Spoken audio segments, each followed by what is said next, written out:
Hola a todos, hoy vamos a continuar con la serie de enseñanzas Enséñanos a orar, una serie acerca del Padre Nuestro como la oración modelo del Señor Jesús. Hoy vamos a presentar la sesión número 4 acerca de la invocación o la primera frase, Padre Nuestro que estás en los cielos. Ese va a ser nuestro enfoque hoy.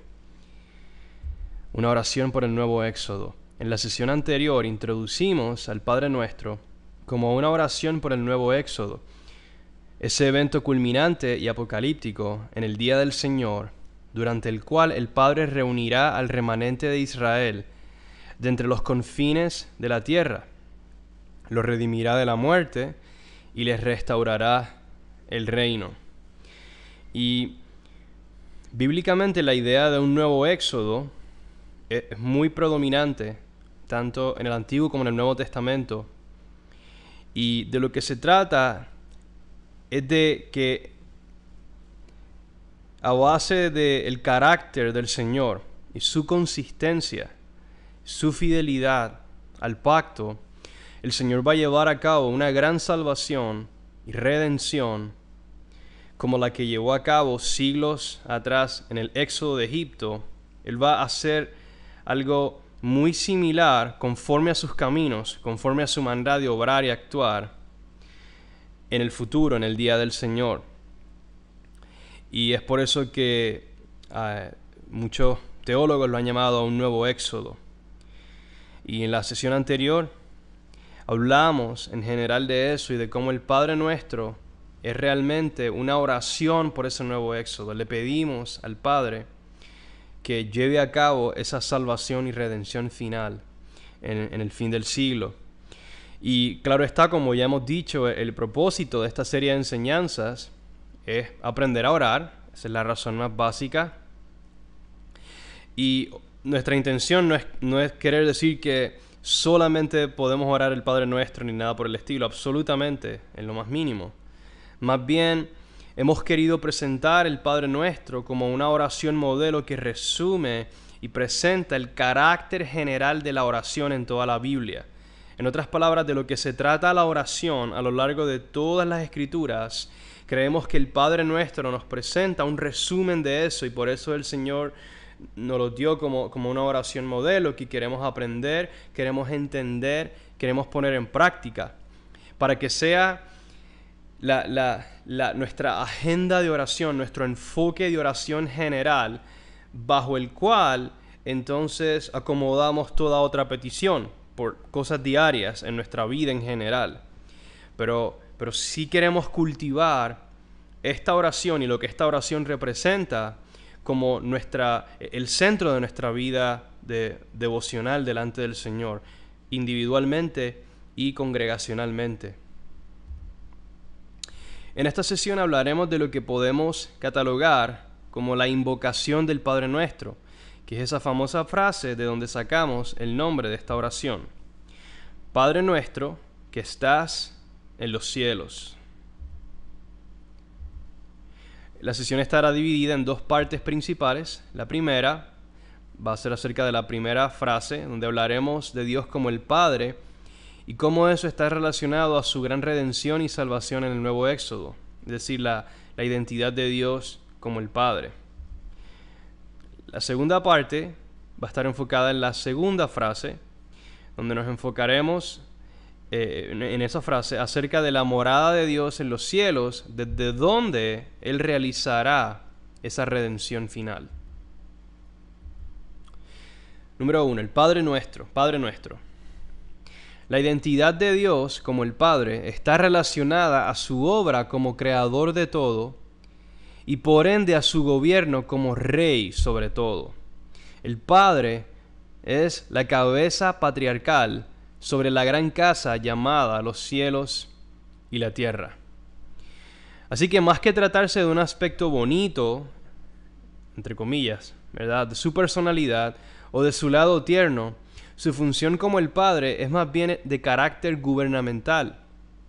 Y sin duda alguna Dios siente amor, compasión, ternura por aquellos creados a su imagen, pero su función como Padre no se trata principalmente de eso. Es muy común Hoy en día que cuando se habla de Dios como Padre, pues lo primero que viene a nuestra mente es eso, es la idea de que pues este es el lado bonito de Dios, el lado tierno, ese corazón amoroso de Dios. Y eso es cierto, no estamos negando eso. Definitivamente la identidad de Dios como el Padre es gloriosa, es hermosa y incluye su ternura, su amor, su compasión, su afecto hacia aquellos que hemos sido creados por Él, sus hijos e hijas. Eso es innegable. Sin embargo, cuando la Biblia habla de Dios como Padre, no se está refiriendo principalmente a eso, aun cuando sí menciona eso. Pero si ustedes toman en cuenta la mayoría de los pasajes que hablan de Dios como el Padre, van a darse cuenta de esto que les estoy diciendo, que realmente el énfasis es de carácter gubernamental. Se trata, vamos a decirlo así, de un título gubernamental. Él es el padre sobre una gran casa. Es la cabeza patriarcal. Yo sé que esa palabra patriarcal a mucha gente no le gusta, pero es la realidad. Él es un patriarca, él es un padre sobre una casa a nivel gubernamental. Y esto se ve reflejado en muchos pasajes de la Biblia. Aquí les voy a presentar algunos de ellos. Pasaje muy conocido, Génesis 1:26. El Señor dice: hagamos al hombre a nuestra imagen, conforme a nuestra semejanza, y ejerza dominio sobre los peces del mar, las aves, el ganado y todo lo que se arrastra sobre la tierra. Así que Dios crea al hombre a su imagen, a su semejanza, a fin de que pueda ejercer dominio. Y vamos a ver en un momento de qué se trata eso de ser creados a imagen y semejanza de Dios. Efesios 3, 14 al 15 es un pasaje muy interesante que también nos presenta esta realidad gubernamental acerca de Dios como el Padre. Dice: por esta causa doblo mis rodillas ante el Padre de nuestro Señor Cristo Jesús, de quien recibe nombre toda familia en los cielos y en la tierra. Así que Efesios 3, este pasaje, habla del Padre como aquel que está sobre los cielos y la tierra y que ha determinado la función gubernamental de entidades o familias en los cielos y en la tierra. Y no vamos a hablar específicamente a qué se refieren estas familias, pero sí podemos decir en general que se trata de las entidades angélicas en los cielos, o la asamblea celestial, la asamblea divina, y la congregación o la asamblea de los hombres en la tierra, y la función que cada una ha recibido de parte de Dios en relación a su gobierno sobre los cielos y la tierra, que es su gran casa, por así decirlo. El carácter gubernamental de su paternidad. Adán fue creado como hijo de Dios a su imagen y semejanza, a fin de que gobernara la tierra conforme a o imitando la rectitud y perfección del Padre, quien gobierna desde los cielos. Génesis 5 hace evidente lo que significa esa frase acerca de la imagen y semejanza. Dice: el día que Dios creó al hombre, a semejanza de Dios lo hizo. Verso 3. Cuando Adán había vivido 130 años, engendró un hijo a su semejanza, conforme a su imagen, y le puso por nombre Set. Así que vemos que esta idea de la imagen y la semejanza se trata de paternidad. Se trata de crear o engendrar a un hijo que se parezca a ti. Y eso todos nos podemos relacionar a eso. Aquellos que tenemos hijos sabemos que nuestros hijos se parecen a nosotros físicamente, emocionalmente y en muchos otros aspectos. Pues es muy similar lo que el Señor hizo con el hombre originalmente, pero claro está, no se trata, en este caso, no se trata principalmente de rasgos físicos, sino más bien se trata de autoridad gubernamental. En otras palabras, el hombre habría de reflejar, de ser una imagen, un reflejo del gobierno de Dios desde los cielos, pero en este caso sobre la tierra, en el caso del hombre. Y el hombre habría, claro está, de servir a Dios y colaborar con Dios de esta manera en cuanto al gobierno de los cielos y la tierra. Lucas 3, 23 y 38 hace aún más claro el hecho de que Adán era considerado como el hijo de Dios. Dice que Jesús, como se suponía, era hijo de José, quien era hijo de Elí, y luego si saltamos toda la genealogía y llegamos al verso 38, dice que Cainán era hijo de Enos, Enos de Set, Set de Adán, y Adán de Dios, es decir, Adán, hijo de Dios. Y esa era la idea esencial de que Dios creó a Adán a su imagen y semejanza para que gobernara. Por eso, en el contexto de Génesis 1, Génesis 5, dice que los creó a su imagen y semejanza para que ejercieran dominio sobre la tierra.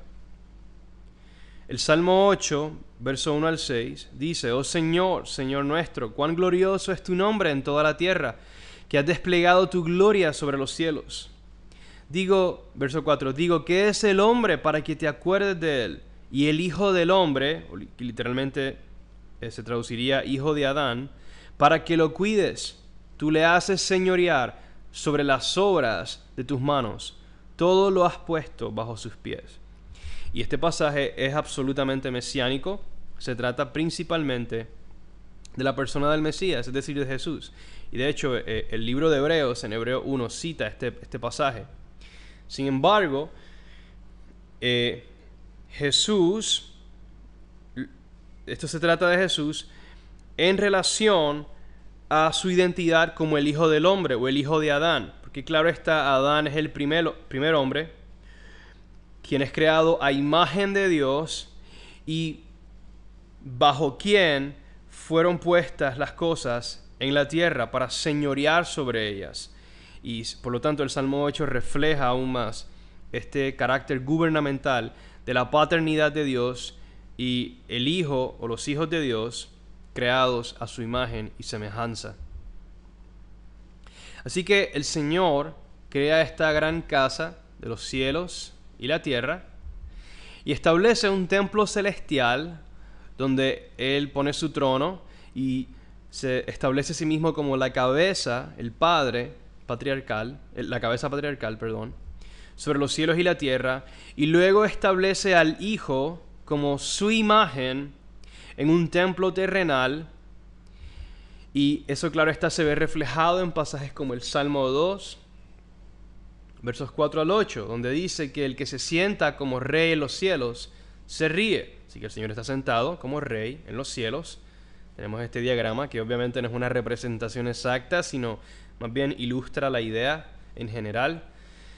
Verso 6, pero yo mismo he consagrado a mi rey sobre Sión, mi santo monte, hablando de Jerusalén, en la tierra. Así que desde los cielos, Dios que está sentado como rey, establece a un rey humano, terrenal, en Sión, en Jerusalén.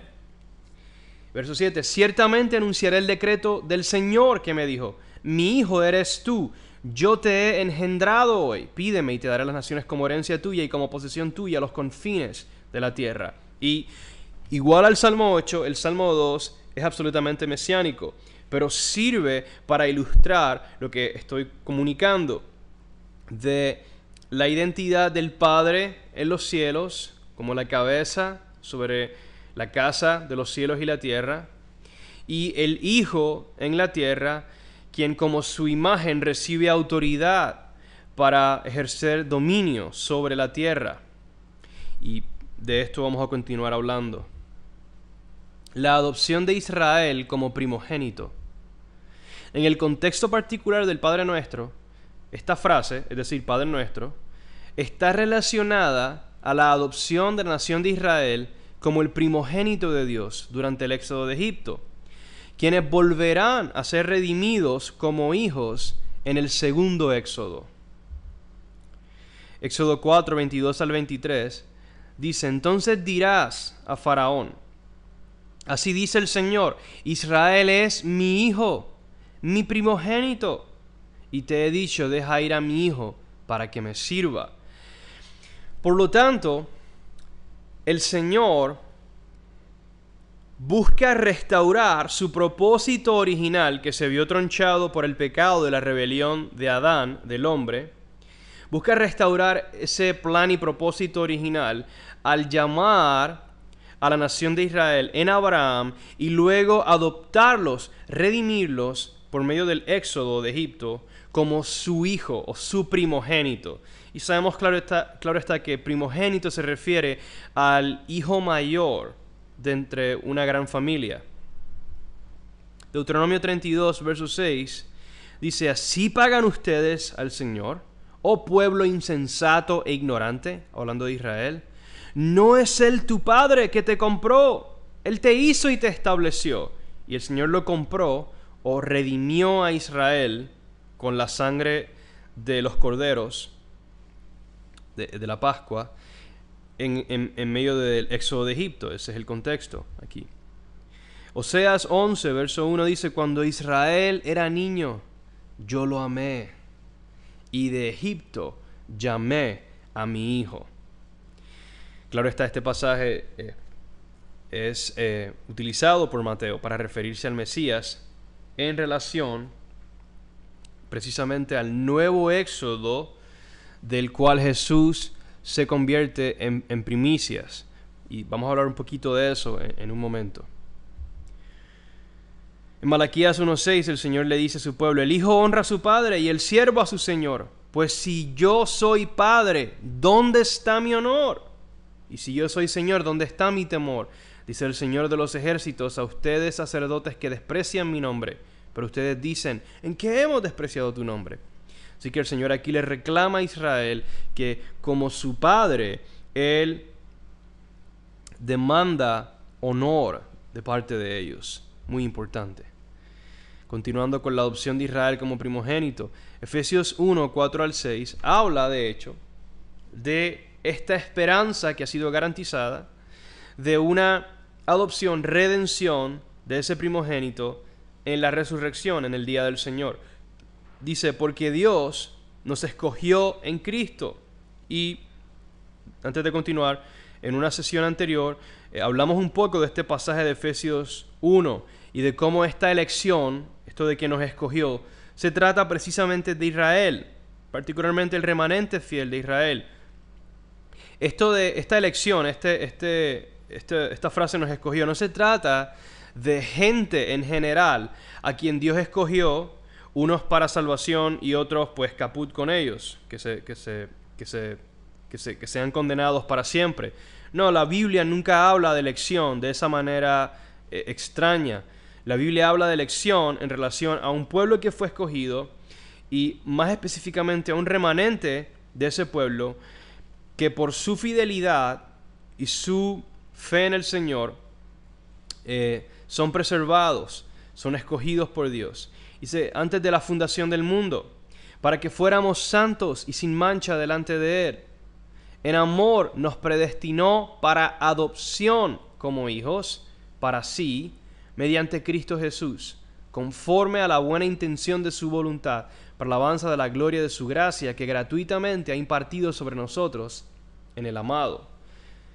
Así que en el Mesías y por la obra de Jesús, como vamos a ver, el Señor ha predestinado a Israel para adopción, y esa adopción se llevará a cabo en la resurrección de entre los muertos, lo cual forma parte central de ese nuevo éxodo. La resurrección es parte central del nuevo éxodo, donde por medio de la resurrección, de hecho, el Señor va a reunir aún a los miles y miles de justos, judíos y gentiles también, que han muerto a lo largo de la historia. Y en esa resurrección se va a llevar a cabo de una manera final esa adopción, donde vamos a ser finalmente transformados a la imagen perfecta del Hijo, que es la imagen de Dios. Gálatas 4, 1 al 6 dice: digo pues, Mientras el heredero es menor de edad, en nada es diferente del siervo, aunque sea el dueño de todo, sino que está bajo guardianes y tutores hasta la edad señalada por el Padre. Así también nosotros, el remanente de Israel, mientras éramos niños, estábamos sujetos a servidumbre bajo las cosas elementales del mundo. Y eso se refiere al exilio, donde ellos habían sido entregados a los dioses. La palabra stoikeion en griego, que se traduce como las cosas elementales del mundo, se ha demostrado que una de los significados que tiene está relacionado a los dioses o los poderes y principados y potestades en los cielos. Eso es un tema para otro día, no lo voy a elaborar ahora, que no es el punto principal. Pero cuando Israel, por su pecado, es entregado al exilio, las consecuencias de ese pecado que habían sido descritas en la ley, específicamente en las maldiciones de la ley, como vemos en Deuteronomio 28 al 33, esas consecuencias recaen sobre ellos y eso incluyó exilio y el que fueran entregados a las naciones y a sus dioses. Y en el Mesías, el remanente fiel es redimido, es librado de eso. Y claro está, esa redención aguarda una consumación final en la resurrección, en ese nuevo éxodo futuro, en el fin del siglo. Y es de eso de lo que Pablo habla aquí en Gálatas 4. Entonces Pablo continúa en el verso 4 diciendo: pero cuando vino el cumplimiento del tiempo, el tiempo que Dios había señalado, Dios envió a su Hijo nacido de mujer y nacido bajo la ley, a fin de que redimiera a los que estaban bajo la ley. Y obviamente los que estaban bajo la ley era el pueblo judío. Los gentiles no estaban bajo la ley. Eso es lo que nos hace más claro que Pablo se está refiriendo al remanente fiel de Israel y no a gente en general. Sí, Pablo sí dice cosas que hacen referencia a nosotros los gentiles, aquí en Gálatas. Pero este pasaje en particular se está refiriendo a judíos creyentes. Y esto quizás sea una idea nueva para muchos de ustedes, pero la Biblia, el contexto en el primer siglo, el contexto histórico del primer siglo, los creyentes en casi todas las ciudades, muchos de ellos eran judíos. Y en el lenguaje de los apóstoles y a base del pacto, el Señor le daba prioridad a este grupo de creyentes en relación a su responsabilidad y el llamado que tenían delante de Él. Y nosotros los gentiles éramos unidos a ellos en ese grupo y recibíamos los mismos beneficios de la redención por la misma fe y el mismo bautismo en el mismo Señor. Sin embargo, muchas veces cuando los apóstoles hablan en sus cartas, cuando prestamos atención a los detalles, descubrimos que ellos en muchos casos se están refiriendo específicamente a los creyentes judíos, como en Efesios 1, en Gálatas 4 y muchos otros pasajes. Es bien evidente. Para nosotros eso es algo extraño porque en la actualidad es muy raro que en nuestras congregaciones siquiera hayan judíos. Y por lo tanto nuestro contexto es muy distinto al contexto en el cual los apóstoles escribieron sus cartas. Pero es crucial que nosotros busquemos entender ese contexto original a fin de interpretar apropiadamente las cartas de los apóstoles. Y en pasajes como este se hace evidente, repito, cuando Pablo dice que él vino a fin de que redimiera al Mesías a los que estaban bajo la ley. Repito, eran los judíos quienes estaban bajo la ley. Los gentiles en general, a menos de que fueran prosélitos, que eran gentiles que se circuncidaban y se sometían a la ley de Moisés, los gentiles en general no estaban sometidos a la ley. Por lo tanto, eso aclara a quién Pablo se dirige aquí. Y Pablo continúa: para que recibiéramos la adopción de hijos. Porque una vez Israel es exiliado, Israel continúa de hecho en general como nación, continúan en exilio.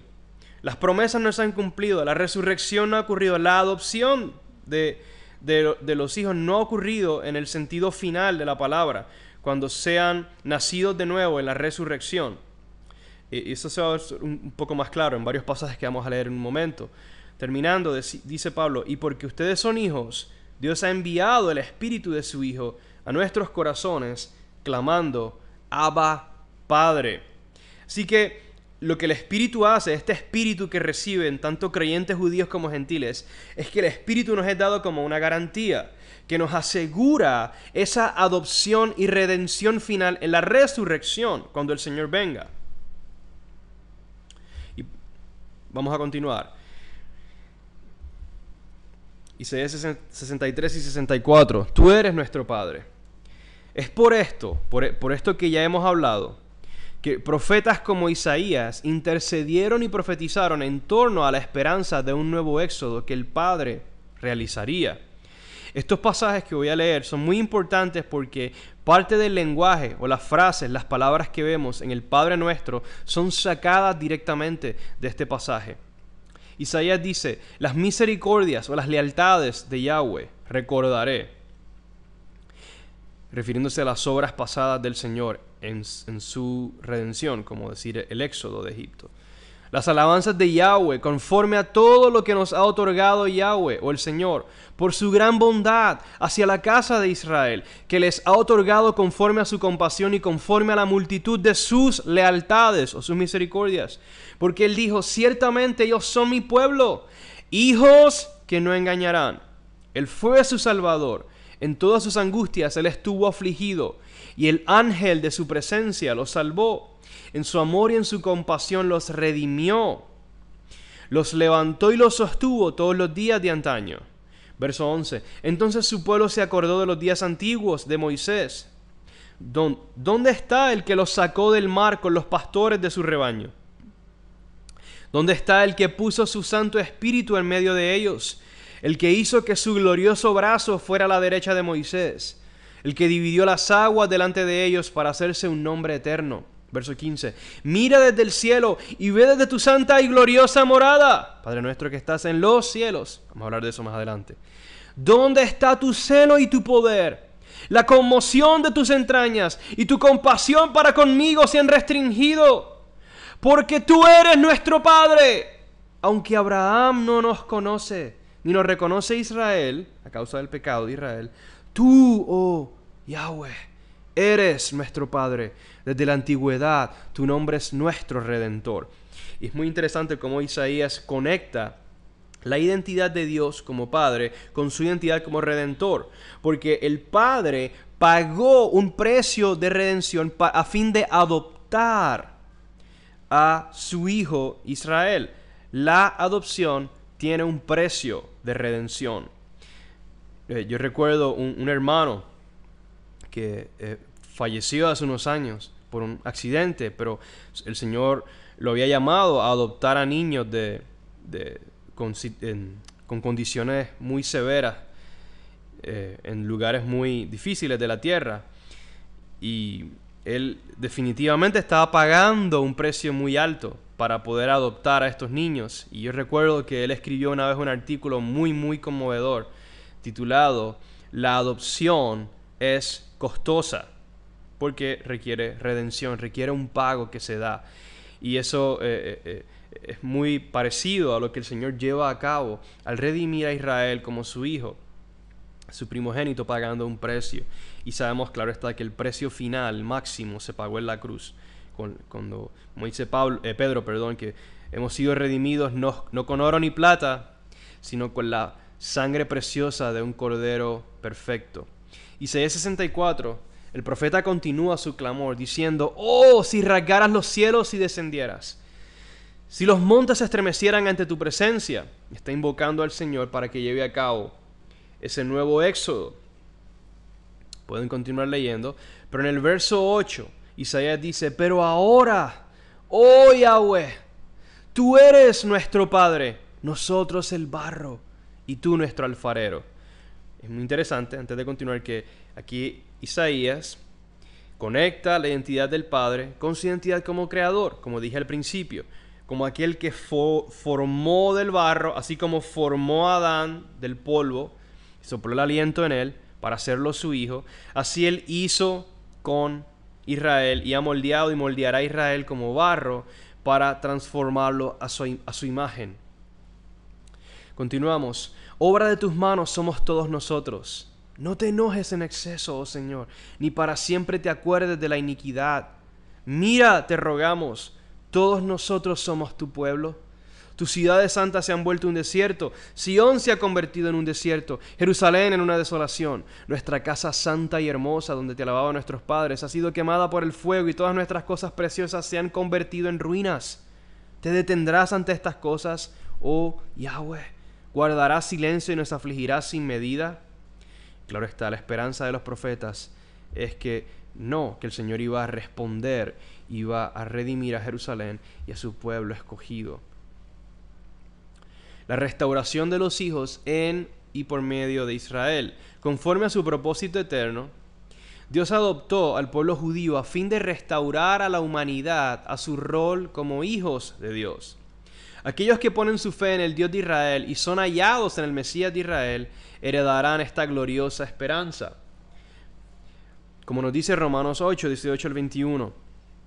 Pues considero, prestemos atención a esto, que los sufrimientos de este tiempo presente no son dignos de ser comparados con la gloria que nos ha de ser revelada. Porque el anhelo profundo de la creación aguarda ansiosamente la revelación de los hijos de Dios.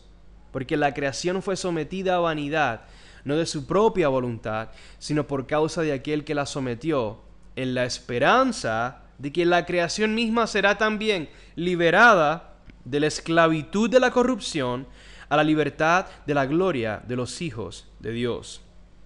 Y eso será en la resurrección, en el nuevo Éxodo. Y claro está, la gloria que ha de ser revelada, Romanos 2:10 dice que es primeramente al judío y luego al gentil, porque Israel sigue y seguirá siendo el primogénito y tiene una responsabilidad principal. No hay distinción entre judío y griego, judío y gentil, en relación a cómo obtenemos los beneficios de la redención. Pero claramente, tanto en el Antiguo como en el Nuevo Testamento, sigue habiendo una distinción en cuanto al rol y la función de cada quien. El pueblo judío tiene una función particular como primogénitos, mientras que nosotros tenemos una función también como hijos menores. Y Pablo afirma que esta revelación de los hijos de Dios es una esperanza, es futura, no ha ocurrido todavía.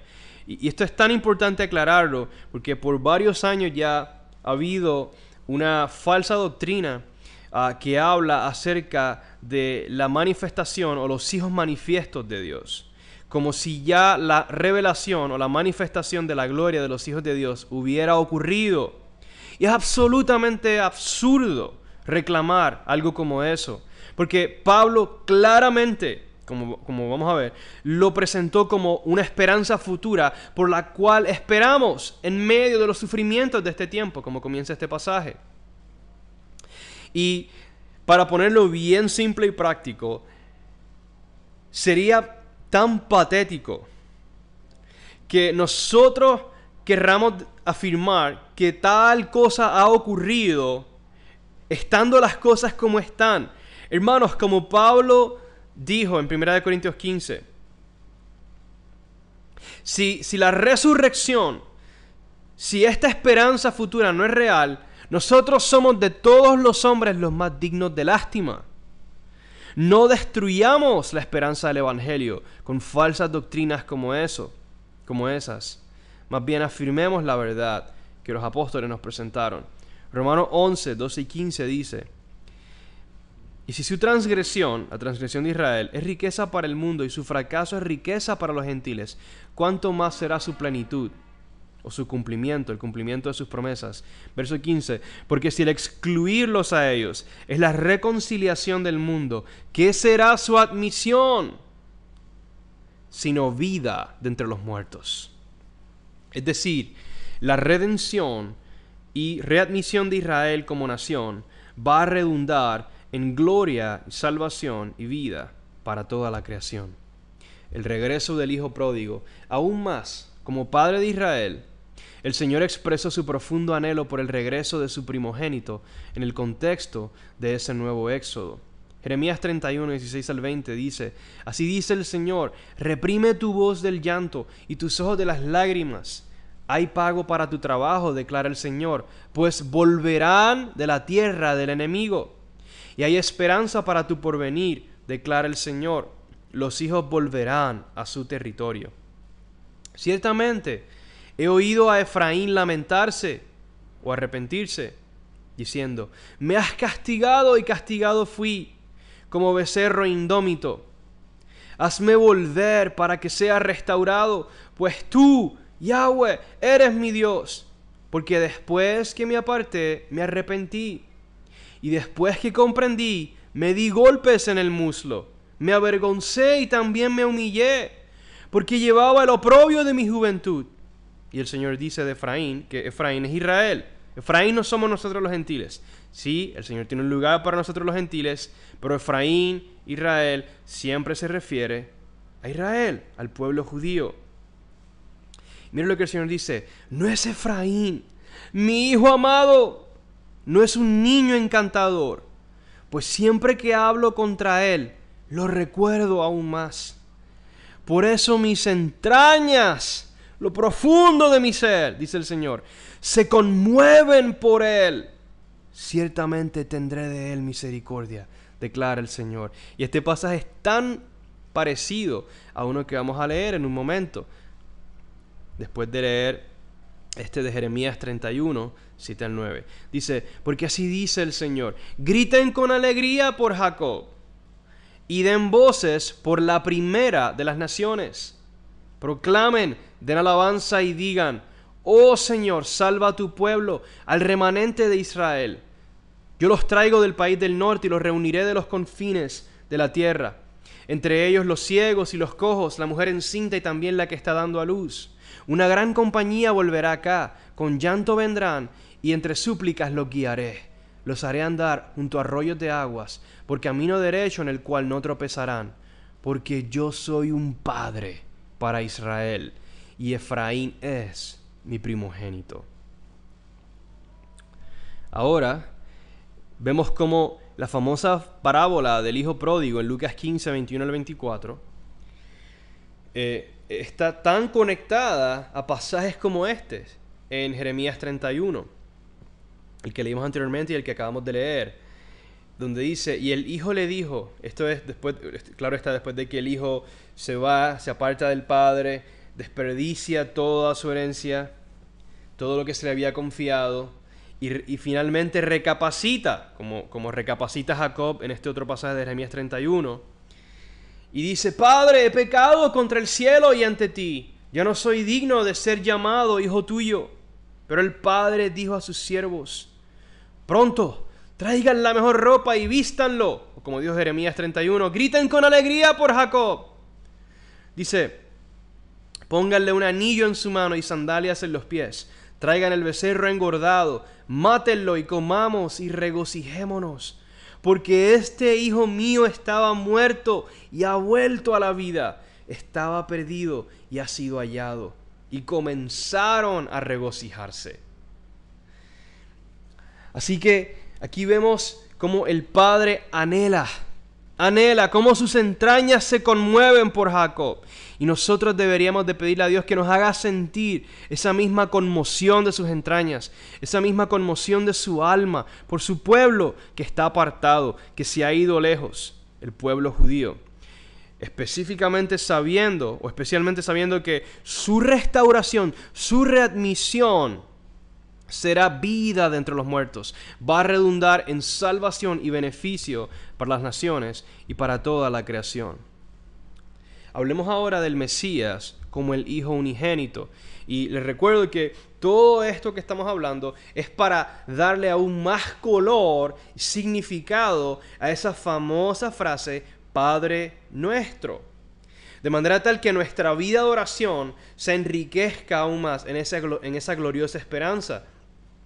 Y yo de hecho los invito a que todos estos pasajes ustedes los pueden hacer parte de su arsenal de oración y orarlos al orar al Padre de esta manera. Continuamos. Como la cabeza o líder de la congregación de los primogénitos, que es de hecho la asamblea o la iglesia de Israel, compuesta de creyentes judíos y gentiles, pueden ver esos pasajes. Como líder de esta congregación de los primogénitos, el Mesías de Dios, Jesús de Nazaret, es el Hijo unigénito. Él es cabeza y líder de esa congregación de los primogénitos, precisamente porque Él es el Hijo unigénito. Y vamos a ver de qué se trata eso. Juan 1:14 dice que el verbo o la palabra se hizo carne y habitó entre nosotros y vimos su gloria, gloria como del unigénito del Padre, lleno de gracia y de verdad. Primera de Juan 4:9. En esto se manifestó el amor de Dios en nosotros, en que Dios ha enviado a su Hijo unigénito al mundo para que vivamos por medio de Él.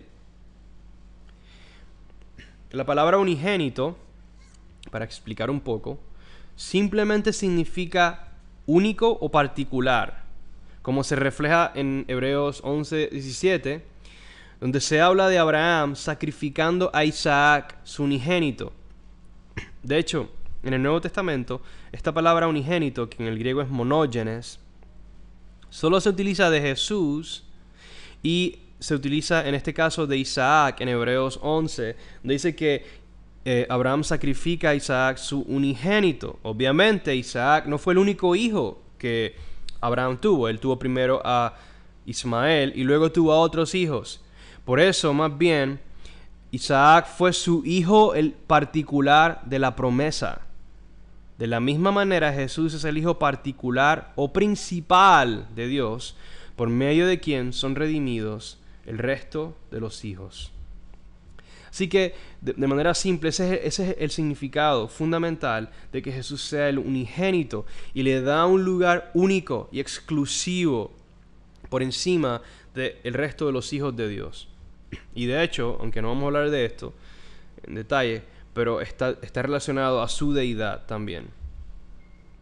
Por tal razón, Él ha sido constituido como primogénito de entre los muertos, como primicia de los que durmieron y como precursor más allá del velo, a fin de proveer para el perdón de los pecados y así garantizar la redención futura en el nuevo Éxodo. De esta manera, Él tendrá en todo la primacía. Salmo 89:27. Yo también lo haré mi primogénito, hablando del Mesías, el más excelso de los hijos, de los reyes de la tierra. Romanos 8:29. Porque a los que de antemano conoció también los predestinó a ser hechos conforme a la imagen de su Hijo, para que Él sea el primogénito entre muchos hermanos. En Colosenses 1:15 dice, Él es la imagen del Dios invisible, el primogénito de toda creación. Él es también la cabeza del cuerpo, que es la iglesia. Él es el principio, el primogénito de entre los muertos, a fin de que Él tenga en todo la primacía. Primera de Corintios 15:20. Pero ahora Cristo ha resucitado de entre los muertos, primicias de los que durmieron, pero cada uno en su debido orden. Cristo las primicias, luego los que son de Cristo en su venida. Hebreos 1:5-6 dice, porque ¿a cuál de los ángeles dijo Dios jamás? Hijo mío eres tú, yo te he engendrado hoy. Y otra vez, yo seré padre para él y él será hijo para mí. De nuevo, cuando trae al primogénito al mundo, dice, y lo adoren todos los ángeles de Dios. Hebreos 6:19-20. Tenemos como ancla del alma una esperanza segura y firme y que penetra hasta detrás del velo, a donde Jesús entró por nosotros como precursor, hecho según el orden de Melquisedec, sumo sacerdote para siempre. Apocalipsis 1:5. Y de parte de Cristo Jesús, el testigo fiel, el primogénito de los muertos, soberano de los reyes de la tierra, que nos ama y nos libertó de nuestros pecados con su sangre. Vemos en todos estos pasajes cómo Jesús, como el unigénito, ha sido constituido como primogénito, primicias, precursor, a fin de que Él tenga la primacía o el primer lugar en todo. Como hijo unigénito y primogénito de primogénitos, el Padre nuestro es primero y ante todo la oración del Mesías. Orarla es imitarlo a Él con miras a participar de su herencia. Esto se ve reflejado en la oración de David. Este es otro pasaje importante donde hay lenguaje que luego se ve claramente en el Padre Nuestro, específicamente en la frase Padre Nuestro. Primera de Crónicas 29, 10 y 11. Y David bendijo al Señor en presencia de toda la asamblea y dijo: Bendito eres, oh Yahweh, Dios de Israel, nuestro Padre por los siglos de los siglos. Tuya es, oh Yahweh, la grandeza y el poder y la gloria y la victoria y la majestad. En verdad, todo lo que hay en los cielos y en la tierra, tuyo es el dominio, oh Yahweh, y te exaltas como soberano sobre todo. Esta es una cita de un amigo mío, David Rickman. Es una enseñanza que hizo hace unos meses atrás, de hecho, acerca del Padre Nuestro. Dice, en Primera de Crónicas, vemos a David orando a nuestro Padre acerca de su reino, y esto está directamente relacionado a ese reino siendo establecido a través del Hijo ungido de David. Hay una conexión entre la oración a Dios como Padre y el establecimiento del reino davídico a través de su Mesías elegido. Este rey es un hijo quien llamará a Dios Padre mío. Así que el Padre Nuestro, como ya dije, es ante todo la oración misma del Mesías, quien como David ora por la restauración, el establecimiento de su reino, ya que el establecimiento del reino del Mesías es el establecimiento del reino de Dios. La adopción de los gentiles. ¿Dónde estamos nosotros en todo esto? Ya obviamente hemos visto parte de, pero vamos a leer varios pasajes más antes de concluir esta sección. Parte central de este glorioso evangelio que nos ha sido proclamado es que aún nosotros los gentiles o las naciones hemos sido adoptados como hijos junto al remanente de Israel y por lo tanto somos herederos y participantes de esa gran salvación en el éxodo que vendrá. Efesios 1, 13 al 14 dice, en él también ustedes, gentiles, después de escuchar el mensaje de la verdad, del evangelio de su salvación, y habiendo creído, fueron sellados en él con el Espíritu Santo de la promesa, que nos es dado como garantía de nuestra herencia como hijos en el siglo venidero, con miras a la redención de la posesión para alabanza de su gloria. Y Efesios 3, 4 al 6 dice, en vista de lo cual, leyendo, podrán entender mi comprensión del misterio de Cristo, que en otras generaciones no se dio a conocer a los hijos de los hombres, como ahora ha sido revelado a sus santos apóstoles y profetas por el Espíritu, que los gentiles son coherederos y miembros del mismo cuerpo, participando igualmente de la promesa en Cristo Jesús mediante el Evangelio. Por eso somos hijos de la resurrección. Como hijos de la resurrección, clamamos a nuestro Padre en oración y buscamos imitarlo y vivir de una manera digna de ese llamado, mientras esperamos pacientemente por el día de redención. Lucas 20, 34 al 36 dice, Jesús le respondió, los hijos de este siglo se casan y son dados en matrimonio, pero los que son tenidos por dignos de alcanzar aquel siglo y la resurrección de entre los muertos, ni se casan, ni son dados en matrimonio, tampoco pueden morir, pues son como ángeles, y son hijos de Dios, siendo hijos de la resurrección. Porque es en la resurrección donde vamos a ser dados a luz, por así decirlo, vamos a nacer de nuevo, y por eso somos hijos de la resurrección, de ese momento donde el Señor dé a luz por medio de su poder a sus hijos en la resurrección. Y es interesante que Jesús dice que habremos de ser aquellos que dignos de alcanzar aquel siglo, hablando del siglo venidero, la vida que vendrá cuando Jesús venga, y la resurrección de entre los muertos. Y es de lo mismo que Pablo habla en Romanos 8, 22 al 25. Pues sabemos que la creación entera gime y sufre hasta ahora dolores de parto, porque es precisamente del polvo de la tierra, como lo fue Adán, que habremos de salir y nacer de nuevo en la resurrección. Y la creación sufre dolores de parto, y no solo ella, sino que también nosotros mismos, que tenemos las primicias del Espíritu, aún nosotros mismos gemimos en nuestro interior, aguardando ansiosamente la adopción como hijos, la redención de nuestro cuerpo. Y Pablo dice que esa adopción, como dije hace un momento, como hijos, ocurre en la redención de nuestro cuerpo, que es la resurrección.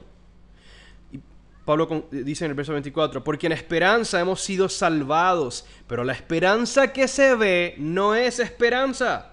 Pues ¿por qué esperar lo que uno ve? Pero si esperamos lo que no vemos, con perseverancia o con paciencia lo aguardamos.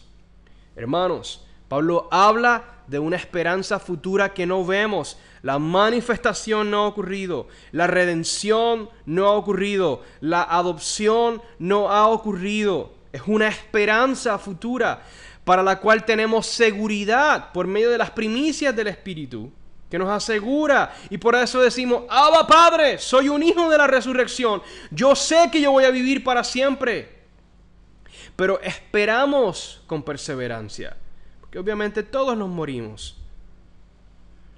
Vamos a terminar ahora con esta segunda parte acerca de la frase, que estás en los cielos. El Padre Celestial ha establecido su centro gubernamental en lo alto de los cielos, y desde ahí lleva a cabo su perfecto plan. Por eso al orar nos dirigimos a aquel que está en los cielos. Primera de Reyes 8, 38 y 39 dice, toda oración o toda súplica que sea hecha por cualquier hombre o por todo tu pueblo Israel, conociendo cada cual la aflicción de su corazón y extendiendo sus manos hacia esta casa, que es el templo terrenal, escucha tú desde los cielos, el lugar de tu morada, que es el templo celestial, y perdona, actúa y da a cada uno conforme a todos sus caminos, ya que conoces su corazón, porque solo tú conoces el corazón de los hijos de los hombres. El cielo de los cielos. La morada de Dios se encuentra en la región más alta de la inmensa expansión de los cielos, llamada el cielo de los cielos. Deuteronomio 4:39 dice, por tanto reconoce hoy y reflexiona en tu corazón que el Señor es Dios arriba en los cielos y abajo en la tierra no hay otro. Deuteronomio 10:14, a el Señor tu Dios pertenecen los cielos y los cielos de los cielos, la tierra y todo lo que en ella hay. Canten al que cabalga sobre los cielos de los cielos, que son desde la antigüedad. Él da su voz, voz poderosa. Segunda de Crónicas 6:18. Pero ¿morará verdaderamente Dios con los hombres en la tierra? Si los cielos y los cielos de los cielos, donde está el templo celestial, no te pueden contener, cuanto menos esta casa que yo he edificado. El templo y trono en los cielos. En ese alto y sublime lugar de los cielos existe un templo celestial, una estructura real, dentro del cual se encuentra el trono sobre el cual está sentado el Dios de los cielos. Este es un lugar absolutamente real, tangible, físico, material. El Salmo 11, verso 4 dice, el Señor está en su santo templo. El trono del Señor está en los cielos. Sus ojos contemplan, sus párpados examinan a los hijos de los hombres. Salmo 103, 19. El Señor ha establecido su trono en los cielos y su reino domina sobre todo. Isaías 6, 1 al 5. Este pasaje es bien poderoso. En el año de la muerte del rey Usías, vi yo, Isaías, al Señor sentado sobre un trono alto y sublime, y la orla de su manto llenaba el templo. Por encima de él había serafines, cada uno tenía 6 alas, eran estos seres vivientes alrededor del trono. Claman, santo, santo, santo es el Señor Dios Todopoderoso, llena está la tierra de su gloria, se estremecen los umbrales.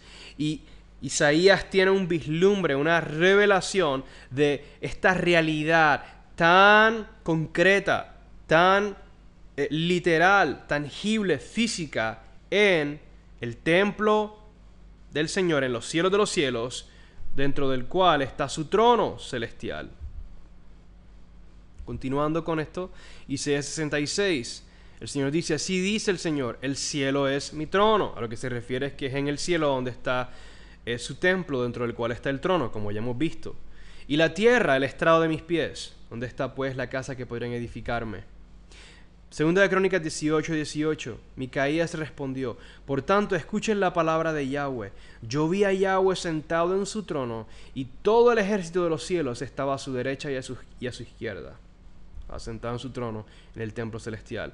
Apocalipsis 4:1-2, el apóstol Juan dice que miró y vio una puerta abierta en el cielo, y la primera voz que yo había oído como sonido de trompeta que hablaba conmigo decía: sube acá y te mostraré las cosas que deben suceder después de estas. Al instante estaba yo en el Espíritu, y vi un trono colocado en el cielo, y a uno sentado en el trono. Yahweh, por eso, tronará desde los cielos, porque allí está su morada, su templo, su trono. En el día del Señor, por el cual oramos a Dios en el Padre nuestro, Él manifestará su gloria y su poder desde los cielos. Esta es la razón principal por la cual Él es invocado como el Padre nuestro que está en los cielos. Primera de Samuel 2:10 dice: los que se oponen a Yahweh serán quebrantados. Él tronará desde los cielos contra ellos. Yahweh juzgará a los confines de la tierra, dará fortaleza a su rey y ensalzará el poder de su ungido. Él tronará desde los cielos en ese día. Salmo 18. El Señor también tronó en los cielos, y el Altísimo dio su voz, granizo y carbones encendidos. Él envió sus flechas y los dispersó, y muchos relámpagos y los confundió.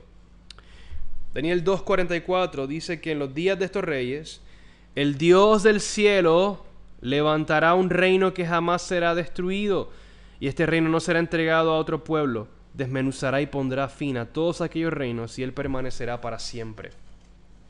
Evidentemente, este reino aguarda un establecimiento futuro, porque todavía estos otros reinos impíos de los que habla Daniel no han sido destruidos o desmenuzados, como describe el profeta aquí.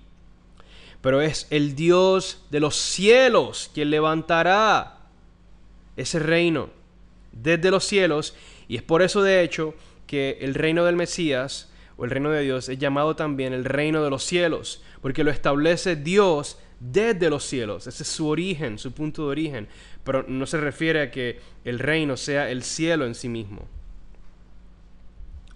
Continuando, Mateo 24:30 dice que entonces aparecerá en el cielo la señal del Hijo del Hombre, y todas las tribus de la tierra harán duelo y verán al Hijo del Hombre que viene sobre las nubes del cielo con poder y gran gloria. Es de ahí de donde vendrá el Señor en ese día. Primera Tesalonicenses 1:9-10. Pero ellos mismos cuentan acerca de nosotros, de la acogida que tuvimos por parte de ustedes y de cómo se convirtieron de los ídolos a Dios para servir al Dios vivo y verdadero y esperar de los cielos a su Hijo, al cual resucitó entre los muertos, a Jesús, quien nos libra de la ira venidera. Tesalonicenses 4:16. Pues el Señor mismo descenderá del cielo con voz de mando, con voz de arcángel y con la trompeta de Dios, y los muertos en Cristo se levantarán primero. Apocalipsis 11:19 dice que el templo de Dios que está en el cielo fue abierto, y el arca de su pacto se veía en su templo, y hubo relámpagos, voces y truenos, y un terremoto y una fuerte granizada. Así que esto nos da mayor claridad de por qué oramos: Padre nuestro que estás en los cielos, porque sabemos a la luz de las Escrituras que esa salvación, esa manifestación del poder y la gloria del Señor al establecer su reino viene de los cielos, del Dios de los cielos. Ese es el punto de origen. No es un reino que se origina entre los hombres establecido por el brazo de la carne. Es un reino eterno que durará para siempre, establecido por el poder del Dios de los cielos, desde los cielos. Por eso decimos: Padre nuestro que estás en los cielos. Ese es el significado de la frase. Vamos a ilustrarlo de esta manera. De nuevo tenemos la gran casa de los cielos y la tierra, el templo celestial en los cielos de los cielos, desde donde el Señor tronará en el día del Señor, cuando venga para glorificarse en la tierra y establecer su reino. Esta fue la cuarta sesión de la serie enséñanos a orar.